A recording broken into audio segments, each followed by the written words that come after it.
منہ کے چھالوں کو ختم کرنا، دور کرنا، فنش کرنا، یہ اذیت ناک چیز ہوتی ہے۔ کوئی کھایا پیا نہیں جاتا، نرم سرد نہیں کھایا جاتا۔ اس کا نسخہ کچھ اس طرح ہے کہ بہت ہی سادہ ہے، حالانکہ لوگ منہ میں جیل لگاتے ہیں، ٹیوب لگاتے ہیں، کبھی کچھ بکری کی دانے مارو جی۔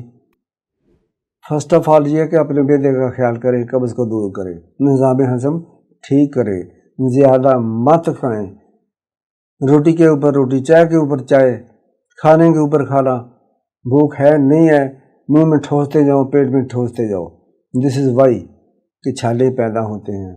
بہرحال سہاگا بریاں لیں، سہاگا وائٹ سہاگا لے لیں، اس کو توے پر بریاں کر لیں۔ اگر 10 گرام سہاگا ہے، 30 گرام آپ نے شہد لینا ہے، ٹھیک ہے۔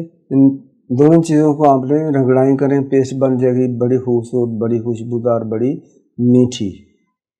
آپ منہ میں رکھ کر اس کو کھانا نہیں ہے، منہ میں رکھتے رہیں، چاہے آپ اس کو تھوکتے رہیں، چاہے آپ نگل لیں، صبح دوپہر شام کر لیا کریں۔ آدھی چمچی لینی ہے، ایک چھوٹی چمچ بھی لے سکتے ہیں، چاہے کھا لیں چاہے نگلتے رہیں، چند روز کر لیں، آپ کے منہ کے چھالے ختم ہو جائیں گے۔ No need of any gel, any medicine. السلام علیکم۔